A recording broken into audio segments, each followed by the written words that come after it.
Dhe sot do të shfrytëzojmë këtë mundësi vëllezër për të reflektuar mbi fjalën e Zotit.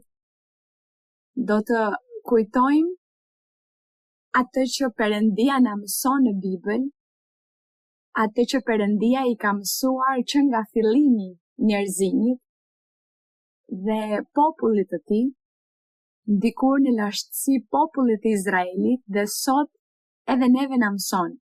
Zoti na jep mësimet e tij, urdhërimet e tij dhe ne duhet t'i kujtojmë gjithmonë, prandaj duhet të lexojmë Biblën, vazhdimisht duhet të lexojmë Biblën për të mësuar që të mos harrojmë atë që Perëndia do që ne të bëjmë për t'i pëlqyer atij. Prandaj duhet gjithmonë të lexojmë Biblën, të gjejmë kohë për të lexuar Biblën, duhet lexuar Bibla nga fillimi në fund. Është e rëndësishme të lexojmë Zanafillën, është e rëndësishme të lexojmë Eksodin, Levitikun, Numrat, Ligjin e Përtrir, Mbretërit, Kronikat, Gjyqtarët, Jozeun, Samuelin. Kjo është e rëndësishme sepse aty janë të gjitha urdhërimet e Zotit. Aty është fjala e Perëndisë, ajo që Perëndia i urdhëroi popullit të Izraelit dhe që na urdhëron edhe ne sot që të bëjmë, ta zbatojmë, të mos lejojmë që jeta jonë shpirtërore të ndotet nga ato që bota ka shpikur. Bota ka shpikur shumë gjëra, njerëzimi shpik kaq shumë gjëra dhe ne në mënyrë të pafajshme ose nga padia bijem në kurth, bëjmë gabime nga këto kurthe që djalli i vendos vazhdimisht nëpërmjet modës, nëpërmjet teknologjisë, nëpërmjet shkencës, përmes gjithçkaje që çdo ditë njeriu shpik, aty është edhe djalli, po ashtu duke vendosur shumë kurthe për jetën tonë shpirtërore që ne të rrim në vend të ngecur dhe të mos rritemi, të mos progresojmë, të mos përparojmë shpirtërisht. Donjëherë pyesim veten se pse ka një ngecje shpirtërore në jetën tonë, pse Perëndia nuk shfaqet në jetën tonë personale, sepse këtë do të donim që Perëndia të shfaqej në jetën tonë, ose që Perëndia të dëgjoj lutjet tona shpejt, dhe që ato që i kërkojmë atij ne dëshirojmë që Perëndia t'i plotësoj shpejt, të na përgjigjet, dhe ne shohim se Zoti nuk e bën këtë, është sepse gjërat janë keq, sepse po i bëjmë gjërat keq, sepse po ndotemi nga bota, nga kotësia, nga besimet, nga zakonet, traditat. Me gjithë këto, ne jetojmë të shpërqendruar, argëtohemi me këto gjëra dhe për këtë arsye, Perëndia nuk na bekon, nuk na udhëheq, nuk na drejton, nuk na flet, për këtë arsye Perëndia nuk është me ne duke na dhënë zbulesat, ato që ne dëshirojmë duke plotësuar kërkesat dhe dëshirat tona, sepse jemi të shpërqendruar me gjërat e tjera. Dhe duke qenë se nuk e lexojmë Biblën, na harrohet ajo që Perëndia ka thënë. Prandaj sot do të bëjmë një përmbledhje të shkurtër, sepse është diçka, një sintezë, një përmbledhje asaj që Perëndia do, dhe sot do të shfrytëzojmë kohën për të lexuar, sidomos në këtë kohë që ju e dini se në këtë periudhë po afrohen festat apo jo. Po vinë ditët e festave dhe gjëja më e trisht është se ne shohim se njerëzit thonë, shumica e njerëzve thonë, unë jam i krishter, por a shqetësoheshim ne ndonjëherë vallë për të ditur se çfarë donte Perëndia që ne të bënim kur ishim pjesë e ndonjë besimi fetar? Kur nuk jemi shqetësuar për këtë. Por dhe kështu janë njerëzit, ashtu siç ne nuk jemi shqetësuar ndonjëherë për të ditur se cilat janë rregullat për një të krishter, çfarë do Perëndia që të bëjnë të krishterët, duke qenë se ne kur nuk kemi shqetësuar për këtë, as njerëzit nuk shqetësohen. Dhe për këtë arsye shohim që njerëzit shpikin festa. Dhe gjëja më e trisht është se ata i festojnë festën djallit. Ju e dini se cila është dita e festës së djallit? Të rriturit e din, nuk e dim nëse fëmijët e din, kur vjen 31 tetori, thuhet se është festa e djallit, është festë e djallit. Të gjithë ata që praktikojnë sektin satanik, ata të sektit satanik përgatiten atë ditë për të bërë festën e tyre dhe për t'i bërë flijime djallit. Bëjnë flijime për djallin dhe bëjnë një fest për djallin për ta nderuar atë. Dhe sa e trisht është njerëzit që nuk i përkasin kultit satanik, që gjithashtu marrin pjesë në fest dhe marrin pjesë me fëmijët. Dhe fëmijët, duke qenë të pafajshëm, injorojnë shumë gjëra, ata gënjehen me ushqim, me një lodër, me një ëmbëlsirë apo me një kostum. Por pas gjithë kësaj është djalli që po punon për të varfëruar jetën shpirtërore si të rriturve ashtu edhe të fëmijëve, për të shkatruar, për të prishur paqen, lumturinë. Dhe ndërkohë, kjo nuk i pëlqen Perëndis. Pra, njerëzit thonë se janë të krishterë, apo jo? Njerëzit jashtë nëse i pyesni thonë, jo, unë jam katolik i krishterë. Dhe janë të maskuar si djalli, janë të maskuar si shtriga ose si magjistar, apo jo, të maskuar si lakuriq nate, me merimanga, të gjitha këto kafsh që përdoren në kultin satanik, në sektin satanik përdorin të gjitha këto kafsh për të bërë flijimet e tyre dhe për të nderuar djallin. Përdorin rrjetën e merimangat, lakuriqit e natës, dhe ata bëjnë kultin satanik me gjithë këto krijesa, me bretkosat, me bufat, me gjarprind, përdorin macet e zeza, gjithashtu i flijojnë foshnjët. Në atë ditë është e rrezikshme sepse në shumë vende, në shumë shtete vjedhin foshnjët e porsalindura.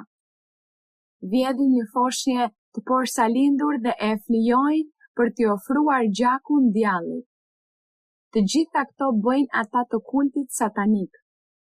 Të gjitha këto i di sepse kemi pasur mundësinë të flasim me këta njerëz që na kanë shpjeguar, na kanë thënë gjithçka që bëjnë. Kjo është e trisht, vëllezër dhe motra, e trisht se çfarë ka pas gjithë asaj feste. Vdekjet, rrëmbimet që ju ndodhin foshnjave dhe flijimet që ju bëhen gjithashtu personat që flijohen për të nderuar djallin më 31 tetor në Halloween. Të gjitha këto ne duhet t'i njohim, por gjithashtu duhet të njohim fjalën e Perëndis, në mënyrë që ne të rriturit as të mos besojmë, as të mos praktikojmë këto gjëra dhe fëmijëve t'ua mësojmë, fëmijëve duhet t'ua mësojmë to që nga vejgjelia që kjo është e keqe dhe që nuk i pëlqen Perëndis. Duhet t'ua mësojmë fëmijëve.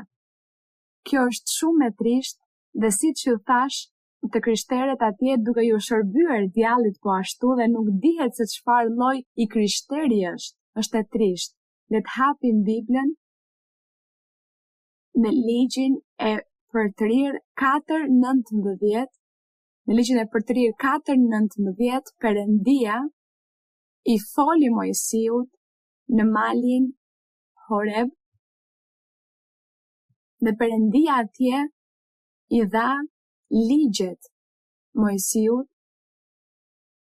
dhe i tha Mojsiut që t'i shkruante në një libër të gjitha ato që Perëndia do t'i thoshte, që t'i shkruante në një libër, sepse do të shërbenin për të gjitha gjeneratat, brezat, për gjithmonë. Për ditët tona po ashtu, edhe për ne janë shkruar këto.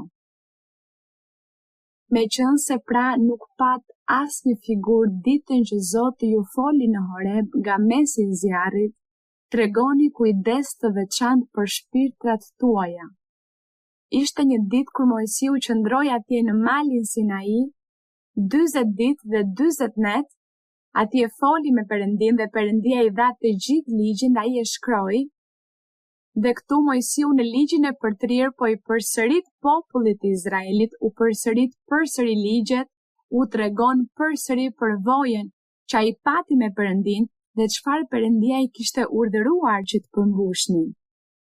dhe thot në vargun 16 që Perëndia u tha atyre mirë. Në vargun 15 u thot Perëndia tha, ju nuk pat atë ditë kur Perëndia ju shfaq Mojsiut në malin Sinai, i dha ligjet dhe Perëndia i fliste Mojsiut dhe Mojsiu dëgjonte zërin e Perëndisë, dhe thuhet se Mojsiu i shihte shpinën Zotit, nuk i shihte fytyrën por shpinën, por flisnin aty bashk, sikur të ishin afër. Prandaj Mojsiu tha, po flas ball për ball me Perëndin, por nuk ishte edhe aq ball për ball, por ishte më së shumti sepse ai shihte shpinën e Zotit. Dhe Perëndia i foli dhe i tha, thua i popullit të Izraelit që asnjë figurë nuk pat, që më pas ata të justifikohen dhe të thonë, po duke qenë se ne e pam Perëndin dhe pam imazhin e tij dhe pam se si ishte fytyra e tij, si ishin sytë e tij, si ishte hundat, goja, atëherë unë do të bëj një statuj për të thënë se kështu është Perëndia dhe kështu ishte Perëndia. Prandaj Perëndia thot, asnjë nuk më pa, nuk pat asnjë imazh që të shkoj dikush dhe të thotë se do të bëj figura, do të bëj statuja, imazhe për të thënë se është Perëndia. Atëherë Perëndia e sqaron, thot, nuk pat asnjë figurë në vargun 15, ditën që Zoti ju foli nga mesi i zjarrit, me qëllim që të mos shtureni dhe të mos gdhendni çfarë, vazhdoni. E shihni, këtu është plotësisht e ndaluar që qenjet njerëzore në atë kohë populli i Izraelit e kishte të ndaluar që të bënte skulptura, imazhe në trajtën e ndonjë figure, paraqitjen e një burri apo të një gruaje, e ndaluar. Askush nuk mund të bënte këtë duke thënë jam Perëndi. Shikoni Perëndin, shikoni ai është Perëndia. Ishte ndaluar. Është kaq e qartë nëse njerëzit do të lexonin Biblën, do t'u hapeshin syt dhe do të kuptonin që gjithçka që quhet imazh, statuj, piktur, që të gjitha këto janë mëkate, janë neveri përpara Perëndisë.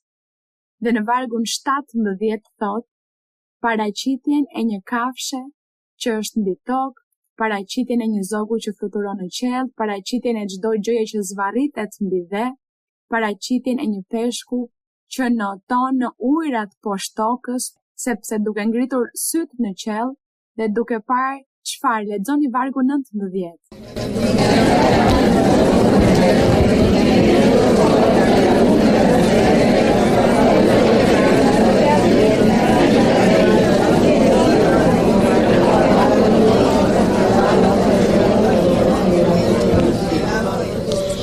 Pra këtu Perëndia është i qartë. Perëndia ka qenë këtu shumë i qartë në atë që po mëson. Por sa keq që duke qenë se njerëzit nuk e lexojnë Biblën, duke qenë se njerëzit në të kaluarën ishte ndaluar leximi i Biblës, por kur u lejua leximi i Biblës, njerëzit ndjejnë përtatësi dhe mbelizën për të lexuar Biblën, por Perëndia qartësisht e mësoi që ata të mos adhuronin diellin, hënën, yjet. Ju keni dëgjuar për njerëz diku atje që adhurojnë diellin, hënën, yjet, malet, lumenjt? Po, pa shkuar aq larg, fiset indigjene që ekzistojnë në këto kohë, historia tregon se fiset indigjene ishin idhujtar sepse adhuronin diellin, hënën, yjet. Por rezulton që nuk ishin vetëm fiset indigjene, njerëzimi. Gjithë njerëzimi filloi t'i adhuronte të gjitha këto krijesa, të gjithë këta element, njerëzimi filloi t'i adhuronte, dhe kur Perëndia formoi popullin e Izraelit, idhujtaria ekzistonte, paganizmi ishte prezent. Djalli i kishte mësuar njerëzve që ishin rebel, kokfort, që nuk donin ta donin Perëndin, djalli u mësoi, u vendosi në zemër që të mëkatonin, u mësoi të adhuronin, të ishin idhujtar dhe u mësoi të të bënin gjëra të neveritshme para Perëndis për të zemëruar Perëndin, që të zemëroheshin kundër Perëndis për të kundërshtuar Perëndin. Dhe këtu Perëndia po flet qartë, dhe këto tradita ne i kemi sot në shumë kombe, kryesisht në Amerikën Latine, por gjithashtu në një pjesë të Afrikës, një pjesë të Azisë, në një pjesë të Japonisë, të Kinës, ne shohim se atje adhurojnë dragoin. Ata që kanë udhëtuar, ata që kanë studiuar historinë, e din që atje adhurojnë dragoin, adhurojnë statuja po ashtu me emra të tjerë, kanë shumë zakone, me mira zakone, tradita, pije, ushqime, njerëzit bëjnë flijime, flijohen për zotrit e tyre, flijojnë besimet e tyre, besojnë ogure, bestytni, në shumë supersticione, shumë besime, shumë zakone ka atje në ato vende. Në ato vende, dhe nëse shohim për shembull në Amerikën Latine, gjithashtu kemi besimet e njerëzve, të zakonet e tyre që adhurojnë diellin, hënën, yjet, adhurojnë liçenet, adhurojnë kafshët, bëjnë gjarprin nga materiale të ndryshme, prej druri, prej guri, me gur të çmuar, dhe janë zotër, bëjnë bretkosa, kanë shumë ogure, bestytni dhe besime, dhe në të gjitha këto besime dhe në të gjitha këto ogure, bestytni, janë të dhënë pas magjisë, janë dorëzuar magjisë, spiritizmit. Mendoni ju se një person duke bërë të gjitha këto gjëra mund të thotë se është i krishter? Jo, kjo nuk është thjesht i krishter, kjo quhet paganizëm. Paganizmi është kur besimi fetar është i maskuar, kur maskojnë besimin fetar. E maskojnë duke treguar unë jam i krishter, por këtu mbrapa në jetën time private personale jam magjistar, jam pagan, jam idhujtar, punoj me këto gjëra duke adhuruar, duke bërë statuja idhuj të kafshëve, të burrave, të grave, duke adhuruar, duke besuar në gjithë shenjtorët dhe shenjtoret, në gra dhe burra që thonë se ishin të shenjtë, duke besuar te kafshët, me ogure, me ngjyrat, me ushqimet, dhe duke përgatitur ushqime për të nderuar shenjtorin dhe shenjtoren. Dhe kështu nëse shkojmë në Amerikën Latine, zakonet e çdo vend ka shumë zakone dhe tradita pagane. Kur them pagane, është kjo, është një maskim i besimit fetar, maskimi i njerëzve që thonë që janë krishterë dhe që besojnë në Zot, por që po adhurojnë djallin. Po adhurojnë djallin në mes të gjithë idhujtarisë dhe zakoneve, traditave, ushqimeve, pijeve dhe festave fetare. Dhe bota ju është dorëzuar këtyre gjërave, bota ju është dorëzuar të gjitha këtyre gjërave, dhe prandaj Perëndia është i zemëruar me botën, dhe Perëndia zemërohet me njerëzimin.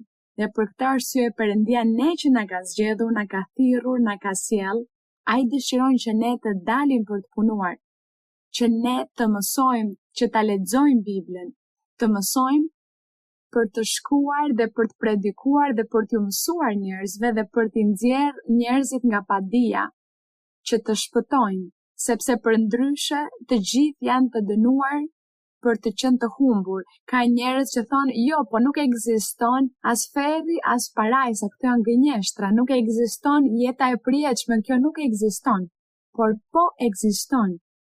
Ekziston, dhe nëse ne në këtë jetë nuk tregojmë kujdes për jetën tonë shpirtërore, atëherë do të humbasim shpëtimin tonë, do të humbasim jetën e përjetshme. Por fal Zotit që ne jemi të palëkundur, jemi këtu duke besuar në Zot dhe duke shpresuar që Perëndia të na vesh me fuqi, që të na mbështes, të na ndihmojë që ne të mund të shkojmë të flasim njerëzve dhe t'i nxjerrim nga padia.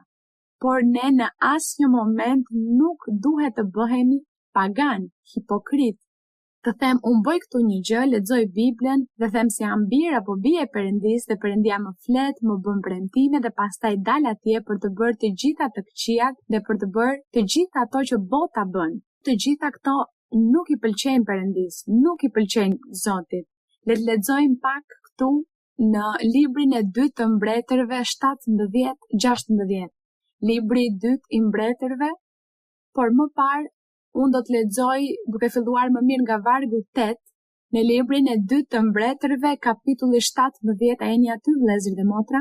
Jemi këtu te mbretërit e Izraelit dhe thuhet se populli i Izraelit ishin robër, u mor rob sepse Perëndia i dënoi izraelitët sepse po bënin të keqen përpara Zotit, dhe duke qenë se po bënin gjën e keqe para Perëndis, Perëndia i dënoi dhe i dorëzoi në duart e një mbreti, te mbreti i Asiris, dhe thot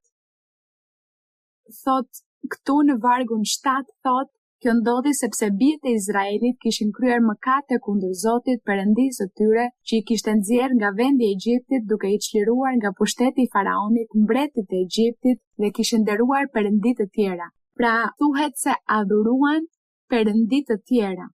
Kështu që ata kishin ndjekur zakonet e kombeve që Zoti kishte dëbuar përpara bijve të Izraelit dhe ato të futura nga mbretërit e Izraelit.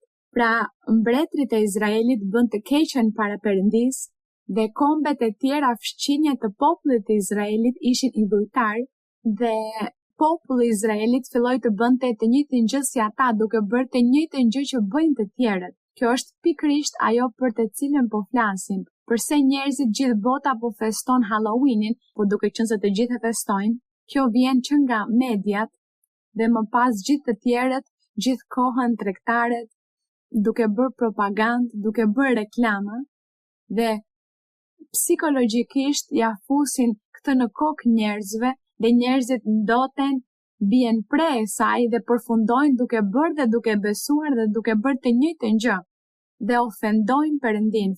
Mirë, por duke qenë se njerëzit atje jashtë në botë nuk e kanë Perëndin, sepse nuk kanë frikë nga Perëndia dhe nuk e duan Perëndin, nuk ju intereson. Kjo është shumë e trisht, që të bëjmë që Perëndia të jetë i pakënaqur në këtë lloj forme. Atëherë këtu thuhet se mbretërit e Izraelit u ndotën me të gjithë mëkatet dhe idhujtarinë e kombeve. Dhe për këtë arsye thot në vargu 9, thot bijtë e Izraelit kishin kryer gjithashtu në mënyrë të fshehtë kundër Zotit Perëndisë së tyre gjëra jo të drejta dhe kishin ndërtuar vende të larta. Disa altar ndërtuan monumente siç quhen sot piramidat. Në disa vende ka piramida, në Egjipt ka piramida, në Meksik ka piramida, nuk e di se në cilat vende të tjera ka piramida që janë ndërtesa të ngritura prej guri dhe që i bën para ardhësit.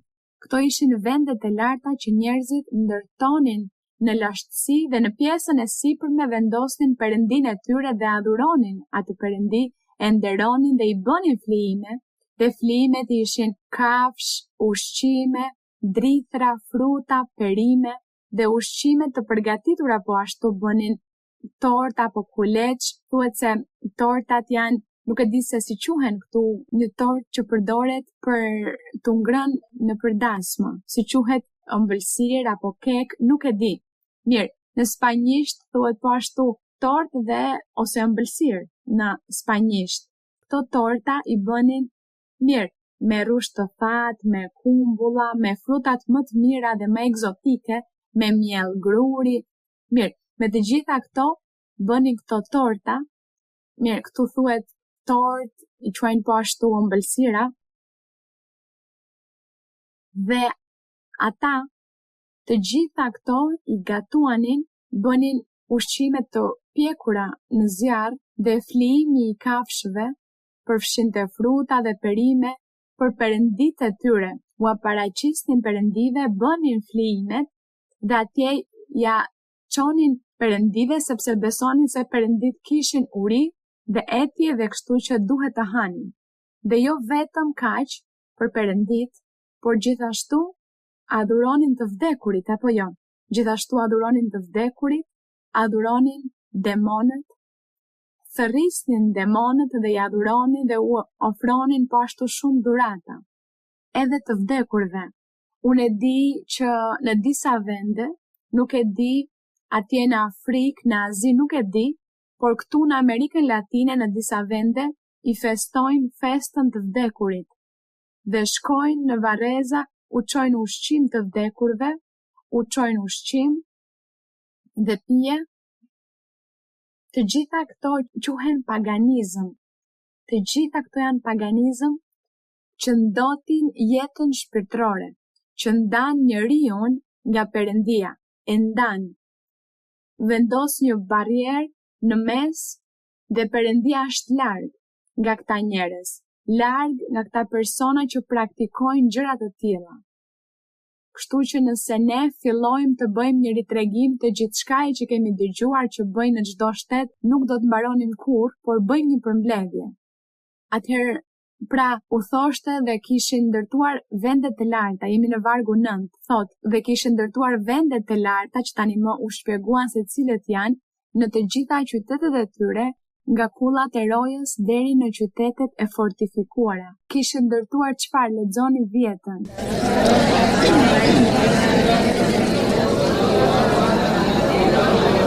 Thuhet pra se ngritën statuja dhe imazhe të Ashera.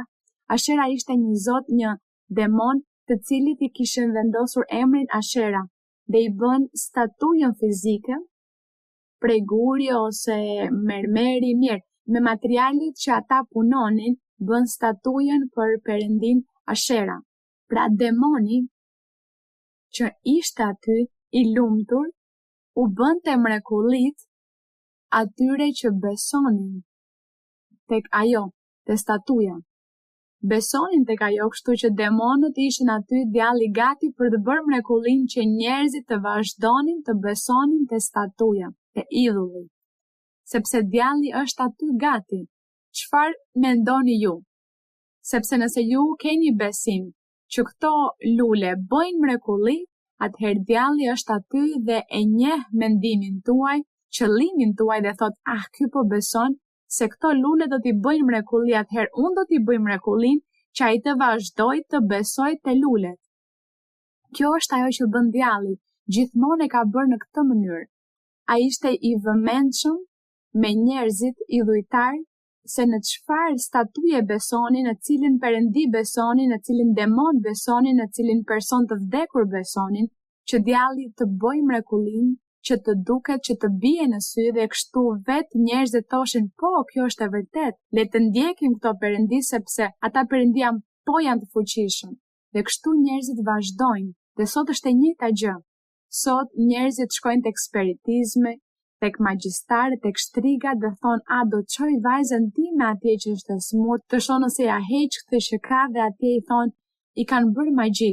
Mirë, më jep kaq para dhe unë do të prish magjin. Një demon nxjerr një tjetër demon. Një demon superior nxjerr një demon inferior të një rangu më inferior. Kështu që kur i nxjerr demonin, personin e duket mirë që është shëruar dhe thotë shikojnë, ai po ka fuqi. Vazhdoj dhe riktu, vazhdoj dhe shkoj tek magjistari, tek shtriga, shiko mrekullit që bëri. Dhe shkojnë dhe ua tregojnë njerëzve, ju thonë, shkoni atje sepse ata janë njerëz mrekullibërës, bëjnë mrekulli, shikoni atje më shëruan vajzën. Por rezulton se ai që u shërua është i shëndetshëm për një farë kohe, pastaj së muret përsëri sepse djalli nuk fiton asgjë, ku njerëzit kanë paqe dhe lumturi, por do t'i shoh duke vuajtur të smur. Pra djalli vepron në këtë mënyrë, kështu e bëri në atë kohë, sot e bën gjithashtu, dhe për këtë arsye sot shohim shumë njerëz idhujtar, shumë njerëz pagan, shumë njerëz që praktikojnë magji, spiritizëm, sepse djalli bën shumë gjëra që njerëzit të vazhdojnë të besojnë në ato gjëra, në ato gure, në ato besime dhe që të ndahen nga Perëndia, sepse djalli do që të largoj njerëzit nga Perëndia. Njerëzimin do që t'i largoj sepse djallit nuk i pëlqen që burrat dhe gratë të përlëvdojnë Perëndin, ta duan Perëndin, djallit nuk i pëlqen, kjo është xheloz dhe ziliqar. Dhe për këtë është betejë, për këtë është lufta. Për këtë djalli imiton veprën e Perëndis, imiton atë që Perëndia bën për të mashtruar njerëzit, që njerëzit të mashtrohen dhe të thonë nuk e di cilën rrugë të marr, nuk e di këtë apo atë sepse shoh që këtu lëviz dhe atje lëviz, atëherë çfarë të bëj? Kjo është ajo që djalli bën. Prandaj ne duhet të lexojmë Biblën, duhet të mësojmë Biblën, dhe të jemi të sinqert me Perëndin dhe ta duam Perëndin që ai të na mësoj, të na udhëzoj, të na drejtoj, të na jap fuqi mbi të gjitha këto forca djallëzore. Dhe të mësojmë njerëzit tanë, familjarët, fëmijët dhe të gjithë të mësojmë që të dalin nga padia, që të mos kenë më ato besime, ato ogure, sepse të gjitha këto nuk i pëlqejnë Perëndis. Dhe për këtë arsye njerëzit do të jetojnë të smur, me mundime, në mjerim, të palumtur, me fatkeqësi, do të jetojnë njerëzit duke qenë të larguar nga Perëndia, por gjithçka për shkak të këtyre gjërave, gjithçka për shkak të idhujtarisë. Kështu që thot këtu në vargu 11, Zoti u thot se të gjithë çfarë bën ata, dhe aty në tërë vendet e larta kishin ndjekur temjan, ashtu si kishin bërë kombet që Zoti kishte dëbuar para tyre dhe kishin kryer veprime të liga duke shkaktuar zemrimin e Zotit. Lexoni vargun 12.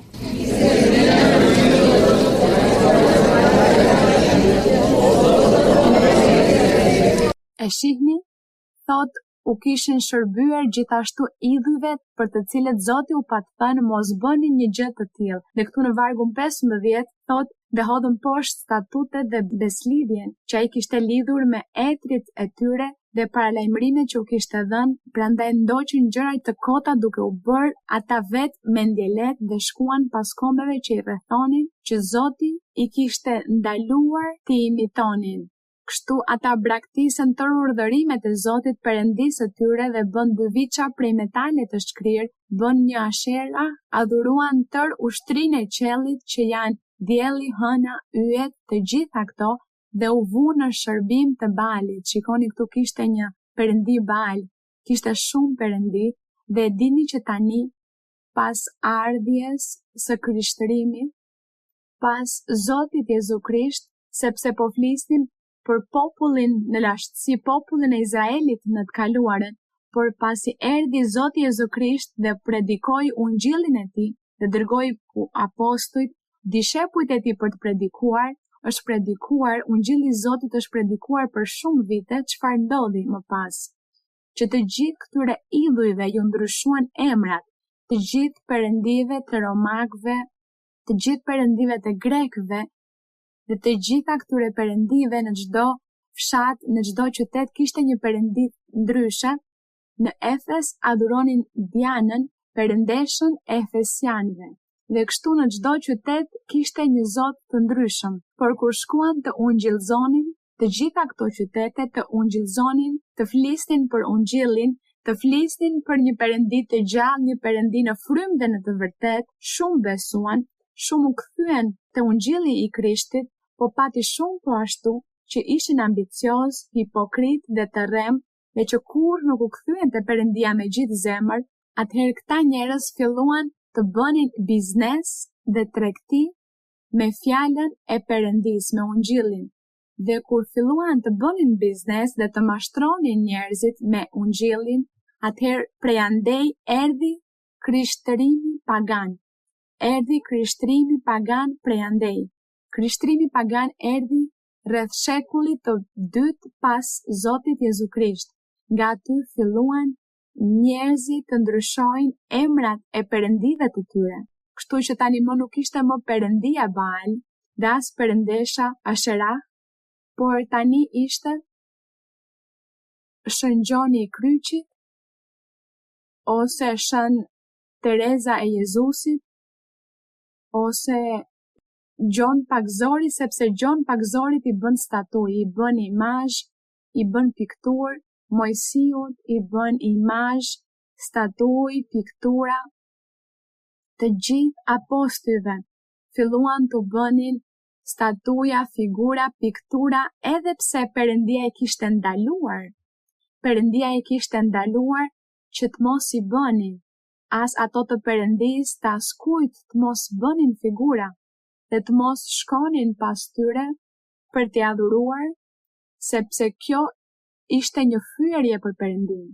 Por jo, aty nisi paganizmi që nga shekulli i dytë pak a shumë, dhe ndryshuan emrat e të gjithë perëndive e gjithë mitologjisë për të vënë emrat e të krishterëve burra dhe gra. Dhe kështu që nisin shenjtorët dhe shenjtoret, Shën Katalina, Shën Tereza, Shën Jozefi, Shën Fermin. Mirë, ju pak a shumë keni dëgjuar për gjithë shenjtorët dhe shenjtoret, apo jo? Dhe gjithë statujat, figurat, pikturat dhe festat fetare. Atëherë fillon, vazhdon paganizmi, por tani më një paganizëm fetar i krishter. Si nuk do të zemërohej Perëndia me njerëzit, si të mos zemërohej Perëndia me njerëzimin. Dhe kështu me radhë, kalojnë shekujt, kalojnë dhe njerëzimi shtohet dhe njerëzit fillojnë të adhurojnë, vazhdojnë të adhurojnë të vdekurit, vazhdojnë të adhurojnë demonët, vazhdojnë të bëjnë flijime për të vdekurit, flijime për demonët. Ne dëgjojmë historitë e atyre popujve në lashtësi, dëgjojmë se në të kaluaren virgjëreshat i flijonin për perëndit, për statujat, për të vdekurit, për demonët u flijonin virgjëreshat, i hidhnin në liçen që të mbyteshin ose i digjnin në zjarr. Këto gjëra bënin. Të gjitha këto janë histori dhe sot është histori. Kështu që sot kjo është si një relike të dëgjosh këto histori, por jo vëllezër dhe motra. Ne sot ndoshta nuk shohim më që të flijohen njerëz për perëndit apo për shenjtorët, por po festojnë festat fetare, siç është rasti i Halloweenit, siç është rasti i gjërave të tjera që përmenden, për të cilat po do të më pëlqente që tani ju të merrni pjesë dhe të më tregoni, sepse e di që këtu ka vëllezër dhe motra nga vende të tjera, jo nga Kolumbia, por nga Amerika Qendrore, nga Amerika e Jugut, nuk e di. Atëherë të më tregoni në vendet tuaja, në qytetet tuaja, cilat janë festat që festoni dhe besimet që keni. Atëherë Perëndia nuk do që ne të ndotemi. Perëndis nuk i pëlqen. Atëherë ju thoni nga kurioziteti, kureshtja do të vishem si shtrig. Mirë, por kureshtja do t'ju kushtoj. Do t'ju kushtoj, e dini pse, sepse djalli është aty duke ju parë dhe thot, kjo u maskua si shtrig, shikoni? U maskua si shtrig dhe tani, çfarë? Tani do të hyj tek ajo, dhe madje djalli mund të dërgoj një demon që të hyjë brenda, ta posedoj, dhe për këtë nisin mungesa e lumturisë dhe fatkeqësisë, sepse aty fillon demoni të punoj brenda jush dhe t'ju heq paqen dhe t'ju largoj nga Perëndia. Kjo është ajo që bën djalli. Atëherë i festojnë festën të vdekurve. Duhet përgatisim ushqim, sepse të vdekurit duhet i bëhet buka e tij e veçantë apo jo? Buka e veçantë dhe gatimet dhe pijet dhe të gjitha këto punë duhet i bëjmë për t'ia çuar të vdekurit, dhe pasi t'ia çojmë të vdekurit, atëherë do të ham. Apo jo? Dhe të bëjmë bukë të vdekurit dhe do ta shesim, atëherë unë vrapoj ta blej bukën e të vdekurit. Çfarë po bëjmë aty? Po marrim pjesë, po apo jo? Po marrim pjesë në paganizëm, në idhujtari. Dhe jeta jonë shpirtërore mund të ndotet, sepse Perëndia do të thotë ti nuk ke bindje, ti në kë beson. Pse po bën këto gjëra? Mos vallë po vdes urie dhe nuk duron dot dhe duhet të hash bukën që e bën për t'ia flijuar një të vdekuri, një demoni, dhe atëherë je aty duke marrë pjesë, po pranon, po thua se kjo është gjë shumë e mirë. Perëndia do të thoshte këtë, do të thoshte Perëndia pse nuk largohesh nga këto, kur ti nuk do të vdesësh urie nëse nuk ha bukë. Mund të hash bukë në një rast tjetër, dhe çfarë do lloj buke, dhe nuk ka pse të jetë ajo bukë e veçantë që e bën për t'ia flijuar kujt? Të vdekurit ose demonit ose djallit, sepse i bëjnë fest të djallit dhe i bëjnë fest demonëve dhe të vdekurve. Kur i vdekuri nuk ka të bëjë më asgjë me këtë botë, i vdekuri tani më vdiq dhe nuk ka më asnjë pjesë në këtë botë. dhe as nuk e kupton, ai nuk e di se çfarë po bëjnë. Por njerëzit e dinë se çfarë po bëjnë, kështu që po largohen nga Perëndia duke vënë besimin tek oguret, supersticionet, besimet, zakonet dhe traditat dhe të gjitha këto largojnë Perëndin. Prandaj, nëse ju doni të triumfoni në jetën tuaj shpirtërore, largohuni nga të gjitha këto. Jini të zellshëm për gjërat e Perëndis, për fjalën e Zotit, sepse kjo është ajo që Perëndia do që ne të jemi. Këtu do të lexojmë për shembull atë që na thot këtu libri i Romakëve. Në Romakët, edhe pse për shembull këtu në Osea 3:1, nëse dikush e gjen, vëllai le të lexojmë me zë të lartë ai që e gjete Osea 3:1. Zoti më tha akoma, shko dhe dashuro një grua të dashuruar nga një dashnor dhe që është shkelse e kurorës. Ashtu si Zoti i do bijtë e Izraelit, megjithse ata u drejtohen perëndive të tjera dhe pëlqejnë reçelin e rrushit. Kjo pra, u drejtohen perëndive të tjera dhe pëlqejnë çfarë? Reçelin e rrushit, ushqimet. Ushqimin dhe sot në shumë vende, në disa vende, bëjnë ushqimin, bëjnë tamalet, gatimet, që bëjnë bukën e të vdekurit, vëllezrit dhe motrat nga Amerika Qendrore. Mund të më shtoj dikush diçka tjetër? Çfarë ushqimesh të tjera bëjnë për t'ia kushtuar festës fetare, që ju keni dëgjuar? Çfarë? Një pije që quhet chichamorada. Çfarë tjetër? Atoleja. Dhe e gjitha kjo është për të vdekurin, apo jo për të vdekurin? Mirëmbrëma, motër Maria Luisa, Zoti ju bekoft. Unë jam nga Guatemala dhe ne atje bënim në fakt. Kështu po. Më fal, po. Një sallatë të madhe për 30 persona. Apo për 30 të vdekur. Me shumë përbërës, me të gjitha perimet. Dhe duhet të shkonim të hanim në vareza. Por i kushtoheshin të vdekurit. Dhe të konsumonim pije aty duke qëndruar gjatë gjithë ditës aty në vareza. Dhe gjatë natës luteshim. Po. Duhet të bënim një lutje të përsëritur që e bënin në mënyrë që të vdekurit mos të vinin për të na tërhequr këmbët. Të vdekurit nuk vinin për djalli, po. Dhe mua më ndodhi 2 herë që më tërhoqën këmbët sepse nuk pranoja, por isha fëmija so kohë. Djalli ju ka mashtruar që të vazhdoni të besoni te kjo gjë. Po, por e tmerrshme sepse unë nuk mund të flija nëse nuk e bëja lutjen. Mirë pra. Kjo quhet që njeriu ndot jetën e tij shpirtërore dhe largohet nga Perëndia. Mirëmbrëma motër, mirë se vini në Margate, Florida. Faleminderit për vizitën tuaj. Motër, unë kam lindur në Guajanën Britanike. Familja ime është gjithashtu prej andej dhe paraardhësit e tyre kanë origjinë nga India.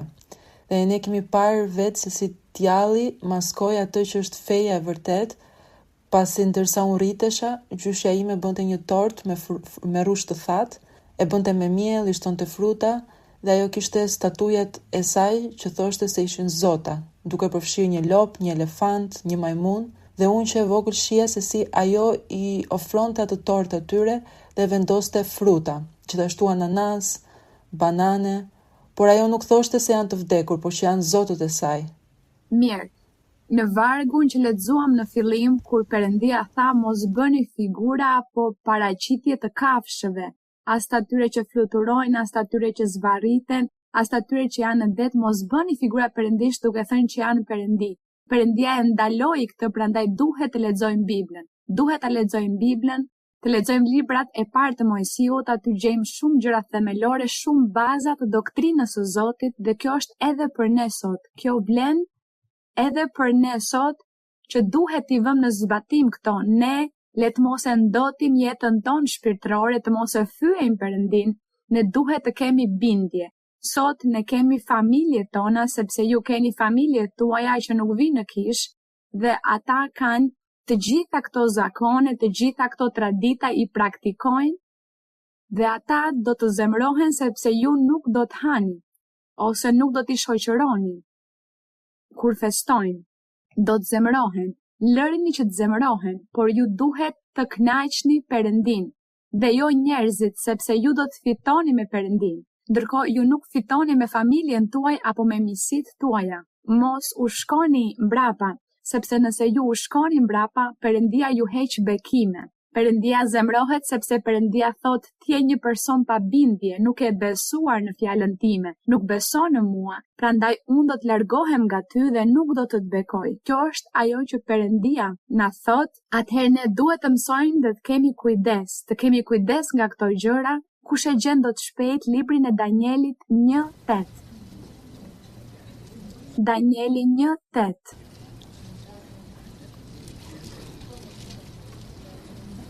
Por Danieli vendosi në zemër të tij të mos e ndot veten me ushqimet e shijshme të mbretit dhe me verën që pinte ai vet, dhe i kërkoi kreut të eunukëve ta lejonte që të mos ndotej. Mirë. E shihni pra thot se Danieli vendosi. Kur u dërgua në Babiloni, Danieli u dërgua në Babiloni, ai ishte izraelit dhe u dërgua në Babiloni në një shtet pagan idhujtar që nuk besonte dhe nuk adhuronte Perëndin që bëri qiejt dhe tokën. Ata ishin të mësuar me perënditë e tyre të bënin flijimet dhe ushqimet e veçanta për t'u dhënë perëndive të tyre dhe po ashtu hanin kafshët e papastra dhe përgatisnin ushqim me erzat e kafshëve të papastra. Atëherë Danieli nuk deshi të ndotej, tha më mirë vdesurie se sa të fyej Perëndin tim. Dhe ai tha, më jepni vetëm perime, sepse perimet praktikisht hahen të gjalla, ose zihen, ose gatuhen me avull dhe nuk ndoten me erza të mishit të kafshëve të papastra, dhe as me shumë gjëra të tjera, dhe ai tha, unë nuk do të ndotem, unë nuk do ta fyej Perëndin, sepse Danieli e njihte doktrinën, i njihte urdhërimet e Zotit, ishte një burr që kishte frikë, druajtje nga Perëndia dhe për këtë arsye ai vendosi në zemër të mos ndotej dhe kështu ndodhi. Ne sot po ashtu mund të ndotemi me të gjitha këto festa, me të gjitha këto shpike që njeriu shpik, për shembull 24 dhjetori. Ka kaq shumë njerëz që në 24 dhjetor, sipas historisë, festonin lindjen e një perëndie, të një idhulli, të një demoni, të një perëndie, dhe kur erdhi krishterimi atëherë ndryshuan emrin e atij idhulli, të atij zoti e ndryshuan me emrin e fëmijës Jezus, sikur ai lindi më 24 dhjetor. Pra e ndryshuan për biznes, për interes. Ndryshuan emrin, kështu që njerëzit vazhdojnë festën e tyre, sepse në paganizëm më 24 dhjetor festonin festën e atij perëndie, dhe kur erdhi krishterimi than atëherë ne çfarë do të bëjmë? Të gjithë janë në festë, duke ngrënë, duke pirë, duke bërë kaq shumë gjëra dhe ne asgjë.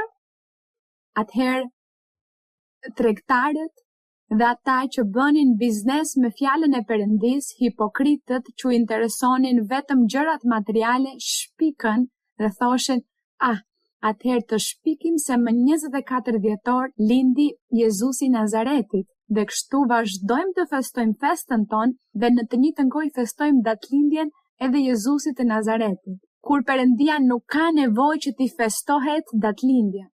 Perëndia ka qenë që nga fillimi, Perëndia nuk ka pasur fillim dhe nuk do të ketë fund. Ai nuk ka nevojë që t'i festohet datëlindja. Ai kurrë nuk ka thënë që duhet t'i festohet ditëlindja. Përkundrazi, kjo çon në idhujtari, në paganizëm, në ndotje shpirtërore, ku Perëndia largohet nga njerëzit dhe nuk i pëlqejnë njerëzit që praktikojnë këto gjëra. Atëherë le të kemi kujdes ne që të mos jemi duke festuar këtë fest, sepse nëse ne e festojmë këtë fest, po marrim pjesë në mëkatet e të tjerëve, po marrim pjesë në idhujtarinë e njerëzve të tjerë, dhe Perëndia largohet nga ne dhe bekimet i ndalon. Bekimet tona do të mbeten në vend nëse ne nuk kemi bindje. Kështu që le të largohemi nga këto. Ti pëlqejmë Perëndis, por ju do të thoni, po çfarë të bëj unë me familjen time kur unë jam i vetmi që vi në kishë dhe pjesa tjetër e familjes time? Jo. Atëherë ju atë ditë sëmureni dhe rrini shtrirë. Jeni sëmur, shtrirë dhe madje vinë ata që t'ju shërbejnë dhe t'ju festojnë festën, duke ju marrë me të mira. Por në ndonjë rast tjetër ju i kërkoni Perëndis, Zot, unë nuk dua të ndotem me besimet që kanë njerëzit.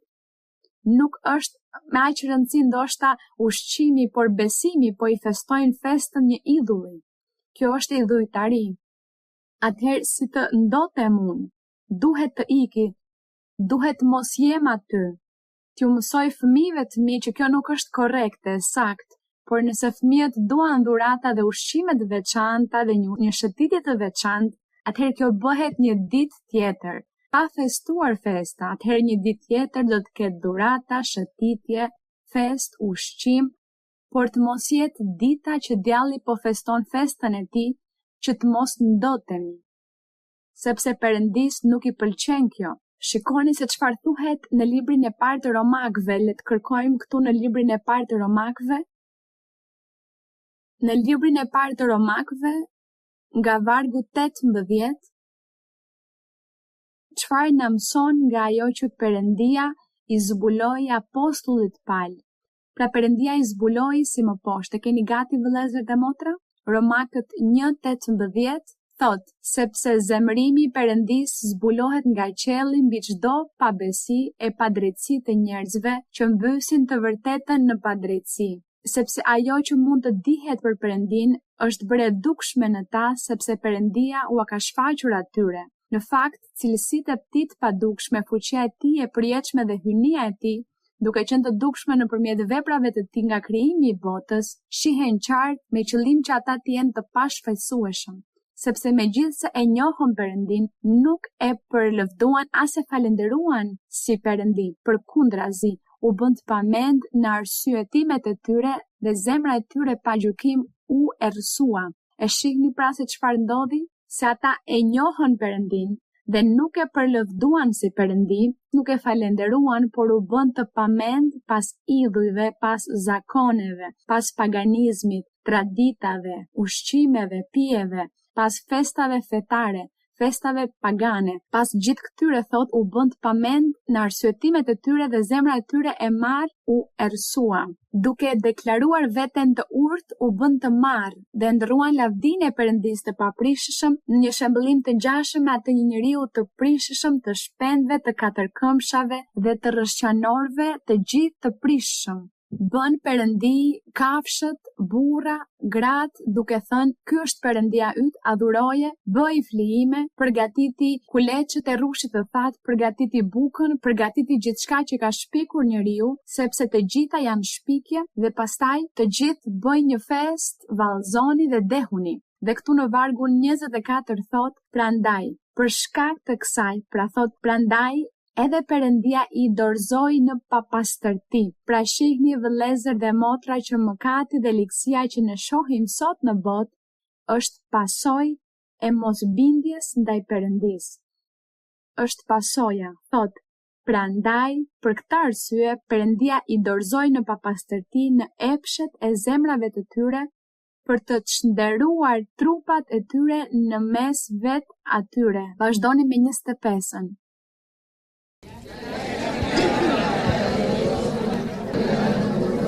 Pas Zotit Jezu Krisht, filloi paganizmi me vetë krishtërimin, që është kur thot se X kish e krishter dhe sa pagani që është, dhe shumë idhujtare kur bëhen magji dhe papastërti dhe të gjitha këto, ky krishtrim i tillë, kjo është e vërtet, thot, që e shëndruan të vërtetën e Perëndisë në gënjeshtër dhe adhuruan e i shërbyen krijesës. Shën Tereza, Shën Gjoni, më përmendin disa shenjtorë, Shën Kristoferi, Shën Kajetani, Shën Viviana, Shën Cecilia, mirë. Dhe të gjithë i adhurojnë, apo jo, të gjithë i adhurojnë, u ndezin qiri, drita, u vendosin ushqime, shumë gjëra, lule, thot, dhe adhuruan e i shërbyen krijesës në vend të krijuesit që është i bekuar për jetë. Në 26 thot, prandaj, Perëndia i dorëzoi ku? Në pasione të turpshme. Lexojeni.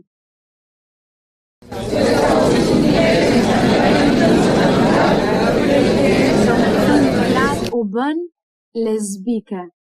Thot, në të njëjtën mënyrë burrat, duke lënë marrëdhëniet e natyrshme me gruan, u ndezën në epshin e tyre për njëri tjetrin duke kryer akte të pandershme burra me burra, do me thënë homoseksualizmi, duke marrë në vetvete shpagimin e duhur për gabimet e tyre. Atëherë tani ju e dini sepse ekzistojnë lesbiket dhe homoseksualet. Përse? Për shkak të mëkatit dhe ligësisë dhe mosbindjes së njeriut. Ata e harruan Perëndin, u larguan nga Perëndia për të ndjekur idhujtarin, festat dhe zakonet e popujve dhe të njerëzve dhe të gjithçkaje që djalli shpiku, dhe për këtë arsye Perëndia i dorëzoi në ato pasione që të bënin gjëra edhe më të këqija se ato që po bënin, dhe që Perëndia t'ju kërkoj llogari me ashpërsi dhe t'i ndëshkoj rënd. Kjo është shumë e trisht. Ne le të falenderojmë Perëndin ton, po njohim rrugën e tij dhe ju kur të mos largoheni nga rruga e Zotit. Ju ta doni Perëndin, t'i dorëzoheni Perëndis, që Perëndia kur të mos thot se për shkak të kryenetësisë së dikujt Perëndia duhet ta bëj zemrën e personit më të ashpër, më rebele, që ju të mëkatoni më shumë dhe Perëndia të duhet t'ju ndëshkoj më shumë. Le të mos jetë kështu, por përkundrazi ju t'jeni një birë dhe një bi e vërtet e Zotit, të thjesht, të përulur, që e doni Perëndin sepse shikoni pasojat. Thot, dhe me qënë se nuk e quajtën me vend të njohin Perëndin, Perëndia i dorëzoi në një mendje të çoroditur për të bërë gjëra të pahishme. Dhe këtu fillon ai numëron të gjitha ato që njeriu filloi të bënte për shkak të mosbindjes. Por ne po flisnim që të gjitha këto festa dhe të gjitha këto tradita dhe zakone të popujve dhe të njerëzve mund të ndotin jetën tonë shpirtërore. Le të kemi kujdes dhe të largohemi nga këto, që të mos ndotemi me këto dhe që fëmijët të mësojnë po ashtu. Mirë, do të lutemi që Perëndia të na ndihmojë dhe që Perëndia të ndihet krenar për ne që vëmë në zbatim urdhërimet e tij, sepse kjo është ajo që Perëndia do. Këtu Perëndia deshi që populli i Izraelit të zbatonte urdhërimet e tij dhe populli nuk e bëri. Dhe ne duam t'i pëlqejmë Perëndis dhe të zbatojmë urdhërimet e tij, i bekuar emri Perëndis ton, Ati i shenjtë. Faleminderit Zot, faleminderit Perëndia im i bekuar, i plot fuqishëm, Perëndi i përjetshëm, krijuesi i qejve dhe i tokës. Ati i shenjtë, Atë i Abrahamit, Atë ynë i Isakut, i Jakobit, që u bëre premtime të mrekullueshme të gjithë këtyre qenieve, dhe që sot ato premtime ne i gëzojmë dhe po përjetojmë praninë tënde, Zot. Përjetojmë fuqinë e frymës tënde të shenjtë tek ne. Po përjetojmë, Zot, dorën tënde të fuqishme që na jep paqe, që na jep bekim, që na jep gëzim, gazëllim, që na jep lumturi, dhe fakti që ti na mbron dhe na ruan nga e keqja, nga rreziqet, nga dredhit e djallit, na mbron nga xhelozia e djallit, na mbron dhe na ruan nga magjit, na çliron, o Zot. Faleminderit Atë qellor për të gjitha këto bekime, për mëshirën tënde, për dashurinë tënde. Faleminderit për fjalën tënde të shenjtë, për premtimet e tua që janë të besuara dhe të vërteta. Faleminderit Ati im, i lavdishëm është emri yt. Ta adhurojmë Zot, të japim lavdinë, nderin dhe adhurimin, i bekuar emri yt.